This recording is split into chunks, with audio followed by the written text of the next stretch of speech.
Hola de nuevo. En esta segunda cápsula introductiva queremos mencionar brevemente algunas de las ventajas que tiene usar un grafo de computación, es decir, una red neuronal, para implementar soluciones basadas en aprendizaje. Esto porque, como les contaba en la cápsula anterior, se han propuesto decenas de métodos de aprendizaje y en principio cualquiera de ellos podría soportar una eventual inteligencia artificial basada en esta idea de entrenar una máquina en vez de programarla explícitamente para una tarea. Por lo tanto, me parece relevante mencionar cuáles son las ventajas conceptuales que tiene seguir esta aproximación en vez de otra. Ok, una primera ventaja que debiésemos mencionar es la universalidad. Es posible demostrar, el primero en hacerlo fue Sibенko en el año 89, que organizando la computación en un grafo de al menos 3 niveles, en el que estamos contando la entrada, uno puede aproximar cualquier función real continua arbitrariamente bien. Esto significa que para cualquier tarea f de x, desconocida por supuesto que necesitemos aprender, vamos a poder encontrar una red neuronal, que podríamos denotar FANN de x, tal que para todo x, para cualquier posible input, la diferencia entre lo que produce o predice la máquina y el valor verdadero de la función es menor que epsilon para todo epsilon, independiente de qué tan pequeño, digamos, fijemos ese nivel de aproximación. Es posible mostrar también que las redes neuronales son Turing completas, es decir, uno puede siempre construir una red neuronal que imite una determinada máquina de Turing. En otras palabras, una red neuronal puede implementar cualquier función computable. La primera en demostrar esto fue Java Sigelman, más o menos hacia 1995, considerando redes de tipo recurrente con un número limitado de neuronas, que es un pequeño, digamos, truco del teorema de Sibенko, porque en principio el número de neuronas puede ser muy grande en la construcción original. Este resultado se ha extendido más recientemente a arquitecturas modernas como el Transformer, que no se basan en recurrencias, sino que se basan en estructuras convolucionales con mecanismos atencionales. Pero, ¿qué significa en términos prácticos la universalidad? Bueno, significa que las redes neuronales son modelos extremadamente versátiles, que pueden explotar mucho mejor que otros modelos estadísticos clásicos, más sencillos, la amplia disponibilidad de datos que caracteriza una serie de áreas de la ciencia y de la industria en los últimos años. Piensen, por ejemplo, en la bioinformática, en la astronomía o simplemente en la cantidad de texto e imágenes que se genera en la web cada día. Modelos menos flexibles, más rígidos en términos de forma, de estructura, que hacen más supuestos acerca de cómo se comporta el mecanismo generador de observaciones, pueden aprender más rápido si se tienen pocos ejemplos de entrenamiento. ¿Ya? O sea, si estamos en esta zona en que no tenemos muchos datos, hay un método clásico menos universal, que fuerza más una estructura sobre las observaciones, podría aprender más rápido. ¿Ya? Eso se debe a que generalmente esos modelos incorporan mucho conocimiento a priori acerca del mecanismo generador de datos. ¿Ya?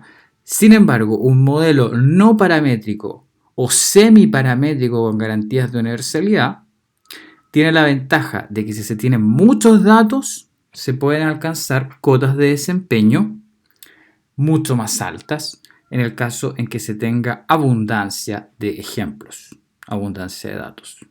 ¿Ok? Entonces, esa es una primera ventaja.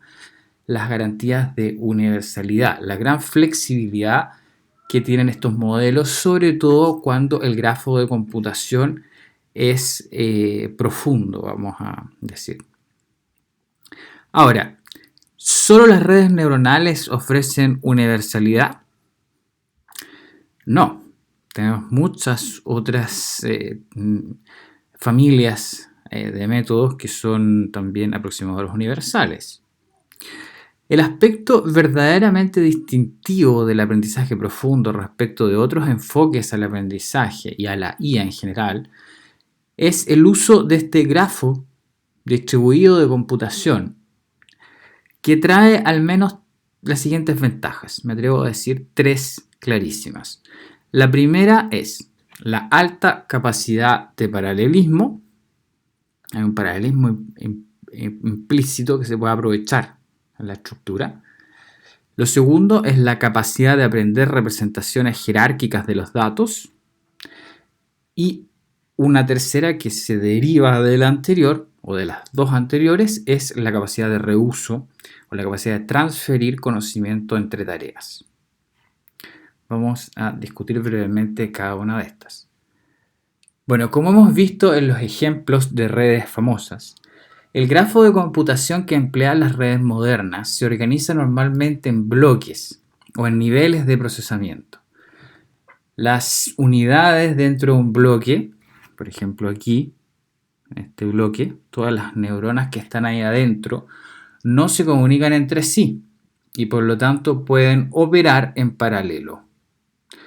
Eso permite, al menos en principio, que estos modelos aprovechen todos los progresos recientes en el área de la computación paralela, ¿cierto?, para ser más eficientes. Y en los últimos años hemos tenido muchos progresos en esa área que han generado una especie de ciclo, digamos, de retroalimentación positiva con el mundo del deep learning y de las redes neuronales.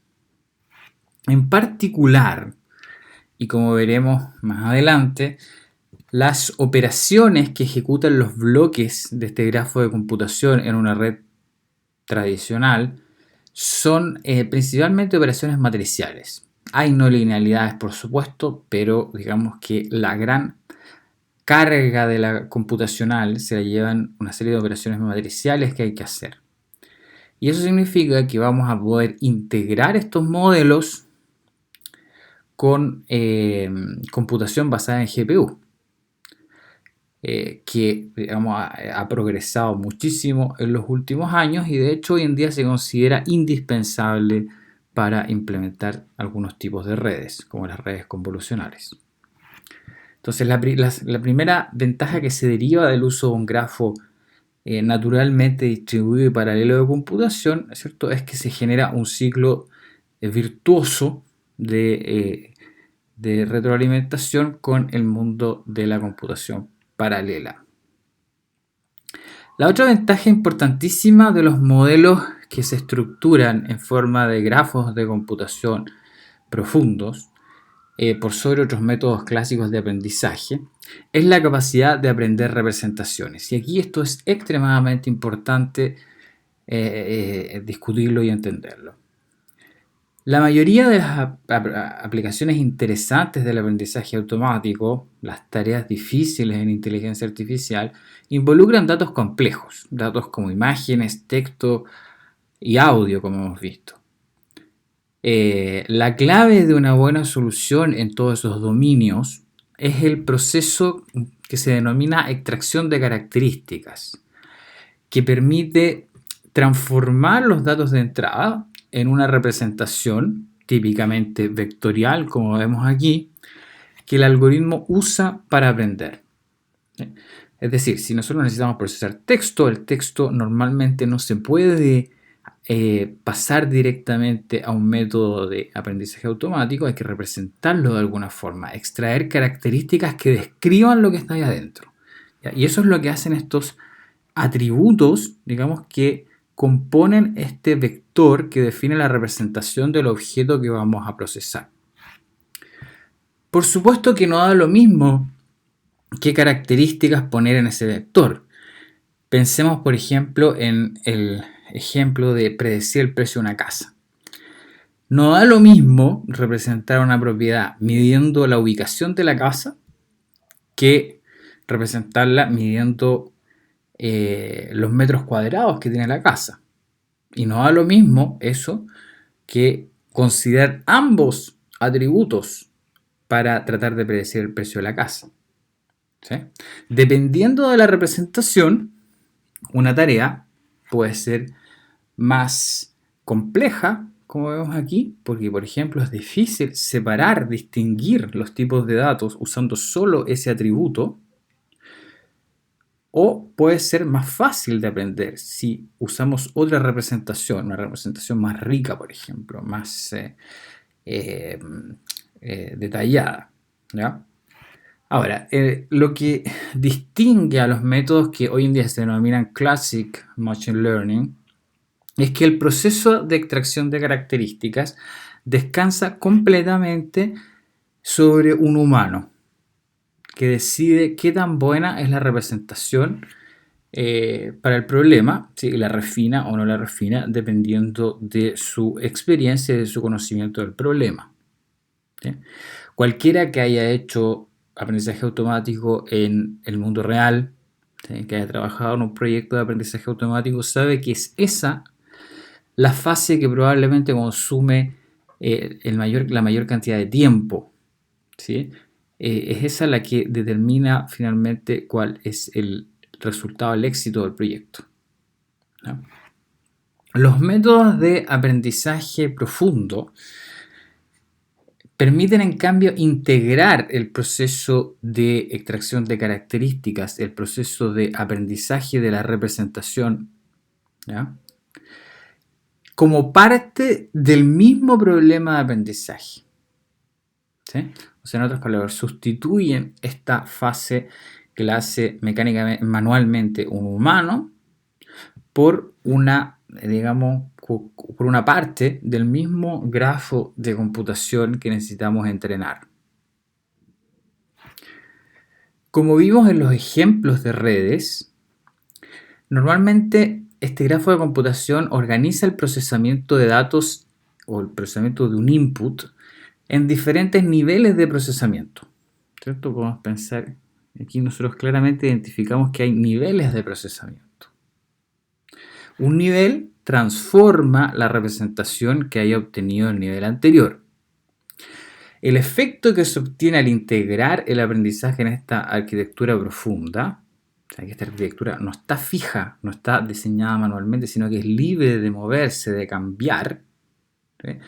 Es que estos niveles van a aprender representaciones cada vez más abstractas y usualmente cada vez más efectivas para una determinada tarea.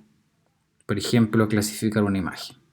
Lo que va a ocurrir típicamente es que los primeros niveles del grafo de computación, los que están más cerca de la entrada, aquí por ejemplo está la imagen que este grafo consume, ¿cierto?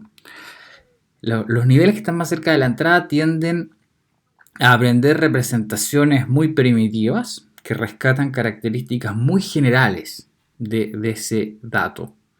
Y los últimos niveles, en cambio, tienden a obtener representaciones o características que son altamente específicas para la tarea que estamos tratando de resolver. Aquí, por ejemplo, acá abajo, tenemos una representación de los filtros, podríamos decir los pesos. Después vamos a entender mejor el concepto de filtro cuando veamos redes convolucionales. Tenemos los pesos, digamos, que ha aprendido una red neuronal entrenada para reconocer imágenes. Aquí. Y como eso a veces es difícil de interpretar, tenemos aquí al lado patches, o sea, trozos de imágenes que estaban en el conjunto de entrenamiento que se correlacionan muy bien con los filtros o pesos que aprende la red. Vemos, si hacemos un zoom, aquí vemos con bastante claridad que este primer bloque de neuronas o este primer nivel de computación aprende a reconocer bordes, líneas o a lo más gradientes lineales de color. ¿Ya? O sea, vemos que las características son bastante primitivas. Si examinamos ahora los filtros o las características que extrae el segundo nivel de computación, vemos que ya se reconocen formas no lineales. Aquí vemos formas no lineales, contornos sobre todo, que se correlacionan bastante bien con trozos pequeños de objetos que están presentes en el conjunto de datos de entrenamiento. Ahí hagan el ejercicio de identificar trozos. Esto, por ejemplo, parecen trozos de flores, texturas asociadas a flores. Aquí hay un ojo, aparentemente de un perro. Por aquí yo veo cables, o sea, formas que podrían... pequeños trozos, ¿ya?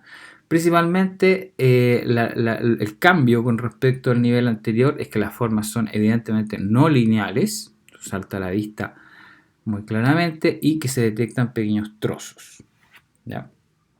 Si nos vamos al tercer nivel de computación, ya vemos que los filtros aprendidos por la red y los pesos de la red se correlacionan con piezas mucho más significativas de objetos.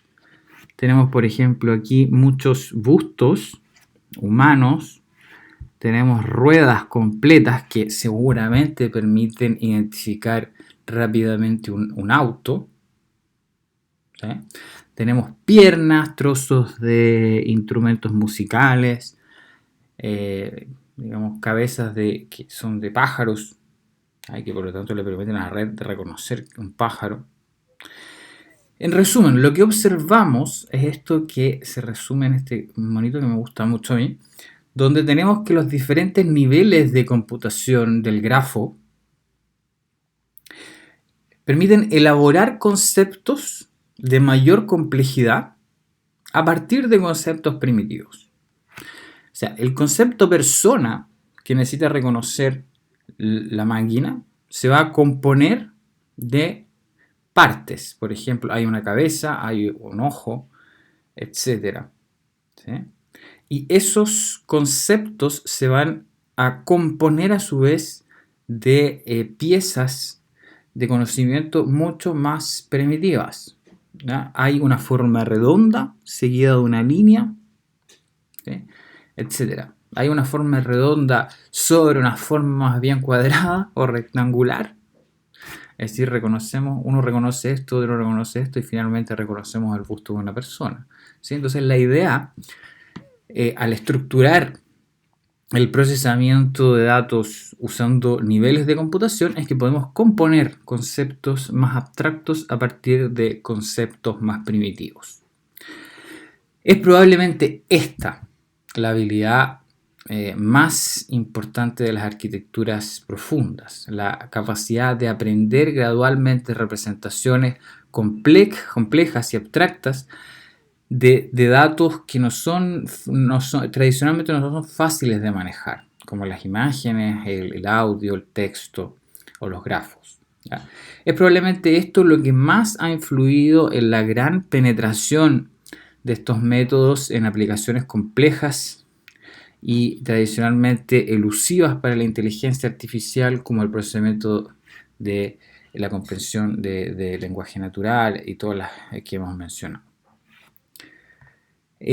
Una última ventaja de los modelos basados en arquitecturas profundas o redes neuronales y que se deriva precisamente del aprendizaje de representaciones semánticamente jerárquicas es la capacidad de reuso. Esta es una cosa prácticamente que se ha convertido en un estándar en muchas áreas hoy en día, la de utilizar redes preentrenadas sobre inmensos datasets de imágenes o textos para obtener extractores de características que pueden servir después, como warm start, podríamos decir, en otras tareas. Adoptando un lenguaje que viene del área denominada Transfer Learning, la tarea para la que la red fue originalmente entrenada se denomina la tarea o dominio fuente, la tarea A en este diagrama. La nueva tarea, la que en realidad nos interesa, se denomina la tarea objetivo o el dominio objetivo, ¿sí?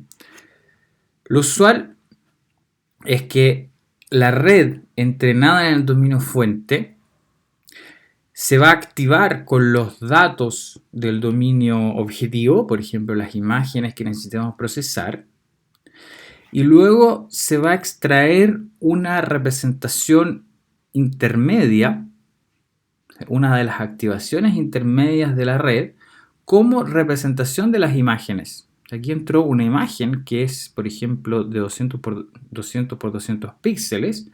Aquí, en algún punto del grafo de computación, esa imagen ya no es una matriz de 200 por 200, sino que es un vector más pequeño. Entonces se toma ese vector intermedio como representación a utilizar en la tarea objetivo, en la tarea que nos interesa. En algunos casos, como vemos acá, la red se mantiene hasta el nivel seleccionado, se congelan sus pesos y se concatena a un nuevo grafo de computación dedicado a la tarea de interés. En otras palabras, hasta aquí las redes son iguales, pero de ahí en adelante cambian y se especializan en una determinada tarea. Ese proceso de especializar la última parte de la red a la tarea objetivo se suele denominar el fine-tuning. Aquí está nombrado como fine-tuning, término importado del área del aprendizaje no supervisado. Esta capacidad de reuso de trozos del grafo de computación en otras tareas es algo que ocurre ya naturalmente en un grafo de computación, incluso cuando está siendo entrenada para la tarea principal. La red, no lo quise escribir como una ventaja explícita porque es muy difícil documentarlo, pero en principio el grafo es bastante modular. Entonces, un trozo del grafo puede servir para diferentes tareas en niveles más altos o posteriores del grafo de computación. Ya existe dentro de la misma red la capacidad de reutilizar atributos aprendidos. Si se aprende a reconocer un círculo, ese reconocer un círculo puede servir después para reconocer muchos otros conceptos. Esa es la idea de reuso dentro de la red. Lo que estamos mencionando acá es más bien la capacidad de reuso de entre tareas, de una tarea a otra. Eso es muy interesante porque nos recuerda la capacidad humana de reutilizar aprendizaje adquirido en experiencias anteriores. Para mencionar un ejemplo concreto, acá tenemos BGG16, una de las redes preentrenadas que se usa con más frecuencia en problemas de reconocimiento de información visual. Incluso hoy en día se suele combinar las representaciones obtenidas con modelos no profundos. Por ejemplo, uno podría tomar esta red, transformar imágenes de una base de datos en vectores de características y luego usar sobre esas representaciones, sobre esos vectores, un método clásico de recuperación de información que recupera, por ejemplo, en base a distancia coseno, similaridad coseno. Eso es bastante frecuente que se haga hoy en día. Acá tenemos tres redes usadas frecuentemente en procesamiento del lenguaje natural. En este caso es común que la tarea fuente sea más bien una tarea auxiliar, que no es de interés real. Por ejemplo, podríamos entrenar a la red para predecir la palabra que sigue a una determinada secuencia de palabras. El verdadero objetivo no es ese. El verdadero objetivo es que la red aprenda la estructura y la semántica del lenguaje. Le damos una tarea como probablemente hacemos con los estudiantes. ¿Sí? Les damos una tarea, pero en realidad queremos que nos interesa el mecanismo para llegar a la solución más que la solución exactamente. ¿Sí? Lo que sucede es que estas redes, después de ser entrenadas, después de entender la semántica y la estructura del lenguaje, permiten obtener representaciones de palabras o de textos completos con propósitos bastante generales. Naturalmente, el beneficio es que usando redes preentrenadas, nosotros podemos utilizar implícitamente inmensos conjuntos de datos, inmensos conjuntos de textos o imágenes en el dominio de interés sin hacerlo explícitamente, porque para nuestra tarea nosotros podríamos no disponer de esos datos o no disponer del tiempo necesario para entrenar esas estructuras desde cero. Ok, ya estamos por concluir. Espero que después de esta introducción, los 4 puntos que identificamos como las características distintivas de los métodos profundos estén un poco más claros, ¿sí? Si no, pregúntenme apenas nos veamos. Entonces repasémoslos. Adquisición automática de conocimientos vía aprendizaje, eso es clave. La representación del conocimiento usando un grafo distribuido de computación, una red neuronal, no una base de reglas. La capacidad de aprender representaciones de los datos, el uso de múltiples niveles de procesamiento y que dona además la capacidad de ser altamente paralelizables y reutilizables. Para cerrar, me interesa mencionar qué vamos a estudiar en los próximos videos. Que tengan claro lo que sí vamos a ver y lo que no. En realidad lo que no nos demoraríamos más mencionar eso que lo otro. La verdad es que sucede que el área es inmensa. El área del Deep Learning es muy grande y podríamos estar meses caracterizando los distintos tipos de redes existentes. Entre las más importantes, por ejemplo, tenemos las redes feedforward o perceptrones multicapas, que son el pilar básico sobre las que se construyen las redes más complejas. Tenemos las redes convolucionales, redes especializadas en detectar patrones locales, como los que suele ser necesario reconocer al momento de procesar información visual, textual, series de tiempo. Redes recurrentes y en particular LSTMs, que son redes especializadas en el procesamiento de secuencias. Redes con mecanismos atencionales como el transformer, que se están mostrando alternativas muy eficaces al momento de querer sustituir las redes recurrentes, que son modelos menos paralelizables, son más intrínsecamente secuenciales.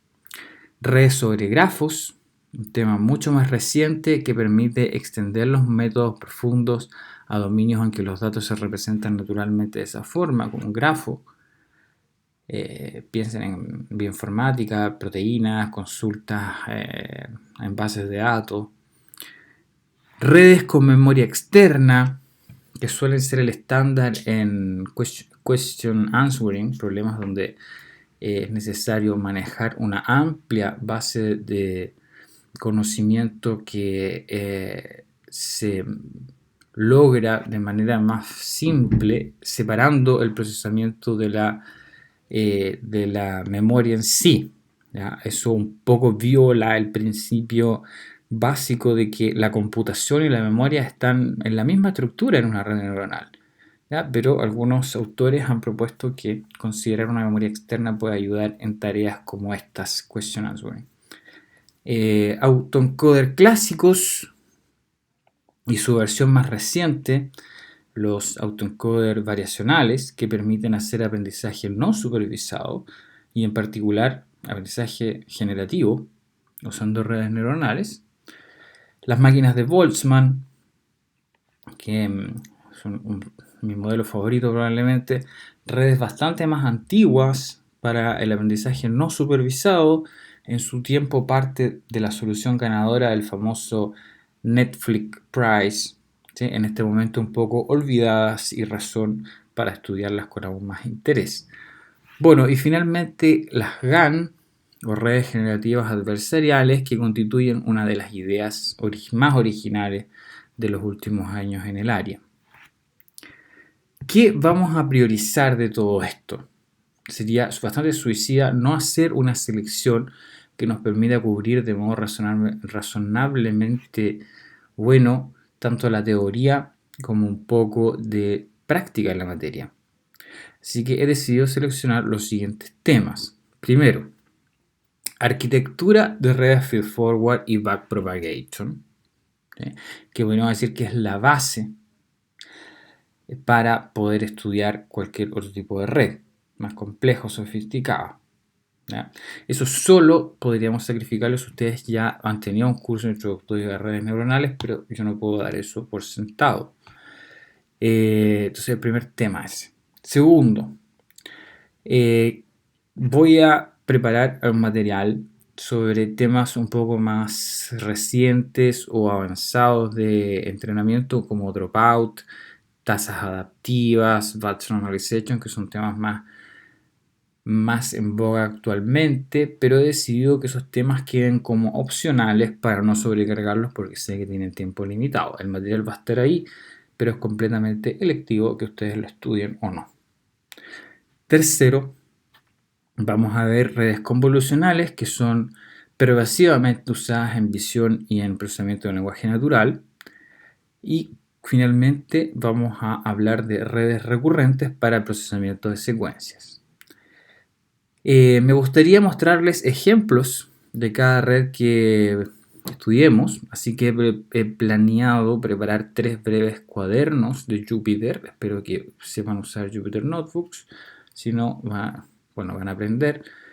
Y en estos cuadernos vamos a emplear una librería de alto nivel para Deep Learning denominada Keras, que nos permite aprender los fundamentos con bastante velocidad. Normalmente hacer Deep Learning requiere disponer de una GPU y pasar por un montón de problemas computacionales asociados a paquetes, software, sistemas, etc. Como no tenemos tiempo para perder, tenemos que ver todo muy rápidamente en una semana, les aconsejo encarecidamente la utilización de una máquina virtual que ya tenga todos los paquetes instalados. Por ejemplo, pueden usar una plataforma gratuita como Azure o Google Colab. ¿Sí? Ya les explicaré mejor la primera vez que nos veamos. Eso es todo, hasta el próximo capítulo.